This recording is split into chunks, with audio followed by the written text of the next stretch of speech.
All right, you guys wanted an update, some of you who follow my channel, on what happened to poor Bear and his grooming appointment. Well, I will tell you, it ended up costing us $301 at the vet because our dog got groomed. Oh, yes. And, yeah, my poor dog, yeah, 300, poor us too, $301. But guess what? That $301 was a small price to pay. But what I'm about to do today is warn you guys about what may happen at your groomer. Okay, for the most part, groomers are fantastic. There's no groomer that I really have ever had a disagreement with or disliked. As a matter of fact, we had the same groomer for the past 4 years working on Bear. He's 4 years old. And he has been seen by the same groomer for 4 years. Fantastic groomer. I highly recommend her, but she just had a baby.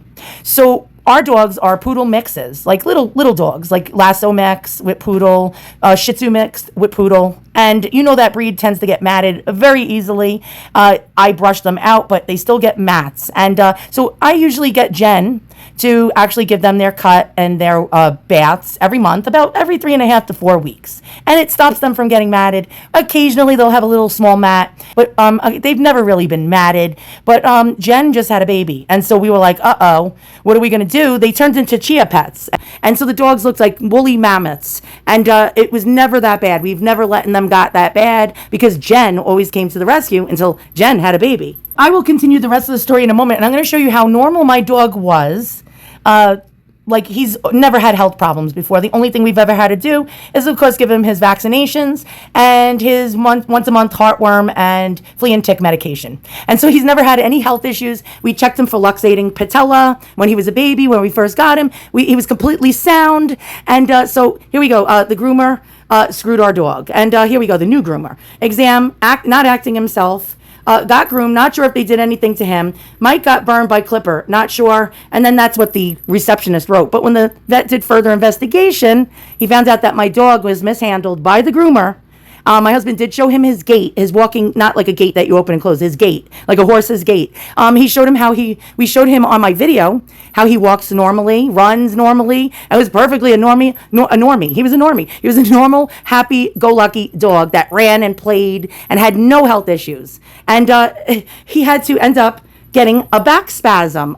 You're like, have you ever? Well, once you hit 50, you get plenty of those things. And so once I was opening a window, and all of a sudden I froze because I couldn't move anymore because I got a back spasm. And I can tell you, they are agonizing. No, I thought my dog was paralyzed. He couldn't even walk. He was dragging his leg when he came out of the groomer. We thought, oh, well, he got a short haircut. And he ended up getting what I call a baldy, like a total shave down. And I understand groomers need to do that when a dog is matted. Now, all 3 of my dogs have never been severely matted. We get them taken care of monthly, every 3.5 to 4 weeks, monthly. And so I thought, because of the sensations of being shaved down, he was acting odd. So when my husband was trying to walk out of the salon, the dog was biting his back end and walking sideways like an alligator. And he just thought, oh, he just doesn't like his haircut, and went home. Okay, so here we go. Here he had to take multiple medications because he has a back spasm. And the vet did say from mishandling, from not lifting them properly, them falling, and actually even possibly falling in the bathtub, falling off the table,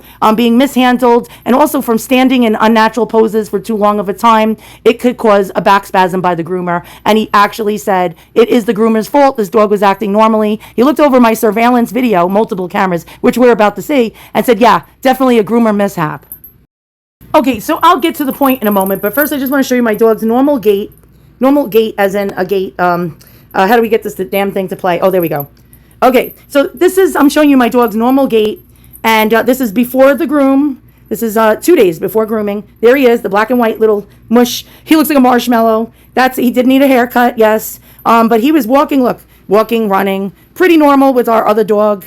And there was no issues whatsoever, 2 days before grooming. Now, let's fast forward, and here we go. Can we fast forward this damn thing? Okay, so again, this is 2 days before grooming. My dog is running around, going on his walk, and he's like all fine and dandy. Look at him, happy as a lark, right? Look, he doesn't know in 2 days he's about to get a freaking back spasm from going to the freaking groomer. There he goes, look at him. The little black and white puff that you see, you see a blur of him going by, because look how fast he's running. He's so damn happy. He's so freaking happy to be alive.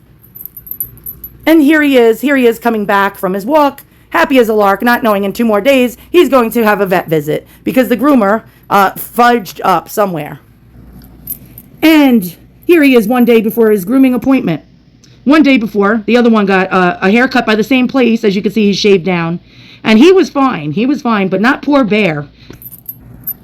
And my daughter is going for a walk again. As you can see, one day before the grooming appointment, my daughter's going for a walk with my husband. And everything seems fine and dandy. Look at Bear, the black and white puffball. Look at him, happy to be alive. Happy as a lark. Nothing is wrong with his running or his walking. No back spasms, no health issues. And my dog even walks the elderly lady with cancer's dog. So now they have 3. As you can see on the leash, all 3 are running happily, including Bear right there. Oh, let's fast forward this, and here we go again. Again, this is one day before grooming. And they're going for another walk. As you can see, my husband and my daughter do not sit still. They're in and out all day walking the dogs. Look at them running. Look at this, running. Bear is running, the black and white dog that you see there. Running, happy as a lark, no issues. And here they are again, one day before grooming. And I have multiple camera angles. And here they are coming back from their walk, and I'm zooming in. I'm telling you, these cameras, you can see like the serial number on a dollar bill. With some of the cameras I have about 18 of them on every angle of the house. And, oh, I forgot to, he's waiting for my husband, by the way. He will not walk without my husband, so my daughter's waiting.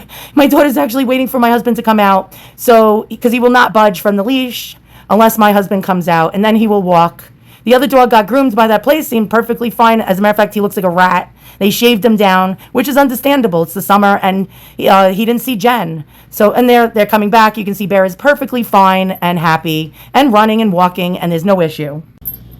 Okay, so right before the grooming appointment. Okay, so you see the white pickup truck. Now my husband's going to the grooming appointment. He's on his way. His appointment is coming up. Look at Bear. Perfectly fine. I'm going to show you it again. Look, perfectly fine, walking to the car, happy as a lark. And here is Bear now, who he can't even, look, he's dragging his leg like he's a paraplegic. We were terrified. At first we thought because he got such a short haircut, he didn't like the sensation. You see he's curling his back. He can hardly walk. He's, look at that. See how he curls his back, and he's going towards his back end with his mouth. He's almost like turned to sideways with his leg sticking out. Here he is. I'm calling him. The dog runs when I call. He will not even come when I call him because he doesn't really want to get up. You can see that back leg. Look at that. His back is arched. It's trembling. He's trembling. He's shaking. He's not a happy camper. He looks in pain. Look at that leg, how he's just leaving it out like that. It's shaking. You see the muscle spasms? Yes, spasms. So that's what this was. This trembling was spasms from his back from being mishandled at the groomer. And look, he can hardly walk. I'm calling him, and he's not coming. And this dog always comes when I call him. Look, he could hardly take a few steps forward. These bastards over at the groomer really did a number on him. Now, if you love your dog, this will make you sick to see. Here he is in the house right after his grooming. He wears a little doggy diaper. It's to stop him from marking the territory all over the house. That's not inhumane. All my male dogs wear it. It's a belly wrap. But look at him trembling and shaking. Look at the trembling. Look at the hind legs just trembling. His whole body's convulsing and trembling. And it's really sickening. Absolutely sickening. So I'm not saying not to trust any of your groomers, but this was the first time we've ever taken them to this place. And I'm sure out of thousands of grooms, they've never had an issue. Maybe once or twice or 3 times. Who knows? I don't know. But not all groomers are evil. Most groomers love animals. But you might get one that might manhandle your dog and lop an ear off or cut a dew claw off or cut the quick on their nail where it bleeds excessively or gives them razor burn. And in this case, spasms, back spasms. So now we're contacting the vet.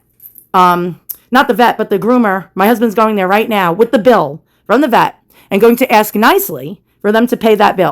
$301, all because you manhandled my dog. I hope you learn a lesson from that because you know what? It's really sad that owners will have to not only pay for grooming, which is, hey, that's your duty as a pet owner. Is that too much to ask for? It would be even nicer if they refunded the price of the groom for injuring our dog. And but this is what I want to tell you guys. If you really care about your dog, I'm not saying don't take your dog to your groomer. Vet your groomer, no pun intended. Look up your groomer's reviews. Go all over the internet. If they have a website, a YouTube channel, watch how they handle dogs. Word of mouth. Try to find people that go to the same groomer and have never had an issue with animal abuse or mishandling of the animals. Third, if you can find a groomer that will come to your house, better yet. That's it for ever and ever and ever again. I will never, ever drop my dog and put my dog's life in the hands of a groomer or a grooming spa unless they come to my house and I can watch and inspect every single damn thing they do, or they have a live streaming camera in the spa where I can watch from the time I drop my dog off to the time my dog is done on live stream. Otherwise, never again am I going to trust my dog in the hands of somebody I do not know that can harm my dog irreparably and possibly make it so that my dog is in excruciating pain and can't walk. It is absolutely sickening. And so if you're a groomer out there, I know I'm going to get a lot of hate comments, but for the love of God, people, you got to really, you can't just say, oh, look, it says Bark Avenue Dog Spa. This place sounds really posh. Listen, they got hundreds of dogs to do a week. They're in a rush. They don't have time if your dog is squirmy wormy or your dog don't want their paws cut. Or, they don't have time to screw around. You know what I mean? They have to get these dogs in and out. It's like a mill. You know what I'm saying? So don't just leave your dog with anybody, especially not at PetSmart or Petco. I used to work for one of those two. And I can tell you, I saw dogs dangling from the grooming table when the groomer walked away and left the dog alone on the table. Yes, I've witnessed that my own self. And yes, this happens, and it's hush hush, and they don't tell you. So if you're a groomer, you have a irresponsible groomer who doesn't want to ruin their reputation or their grooming spa's reputation. Do you think they're going to tell you if they effed up? No. Most honest ones, yes. And I give them a gold star. If you screwed up, you nicked the dog, you gave him a little razor burn, it sucks, right? You cut to the quick of the nail, it bled out, it sucks. But if they were honest, if this place was honest and said, look, we manhandled your dog, we dropped him off the table, we dropped him in the tub, he twisted his body and jerked, he was fighting us. They said he was a perfect angel. That's what they told us when my husband picked him up. Oh, he was such a perfect gentleman. Damaged my dog. And thank God, my husband was almost crying. He's a very, very tough guy. And he was sick to his stomach. Sick to his stomach. We were both sick to our stomach. But to see my husband like that really, really, really, really made me feel bad. And so please, for the love of God, if you're finding a groomer, looking for a groomer, make sure you do your research. Don't just drop them off at Bark Avenue Spa because it sounds posh, or Posh Pets, or whatever those fancy names are. You know what I mean? Don't think that because it has a fancy name and it's like Bark Avenue Spa and Treatment that your dog's going to get treated like he's on Park Avenue. Thanks for watching. See you guys all soon. By the way, the vet said Bear will make a full recovery in about 7 to 10 days after he's taking loads of pills. Yes, loads of pain pills and anti-inflammatories. And sayonara. See you guys all soon on the next one.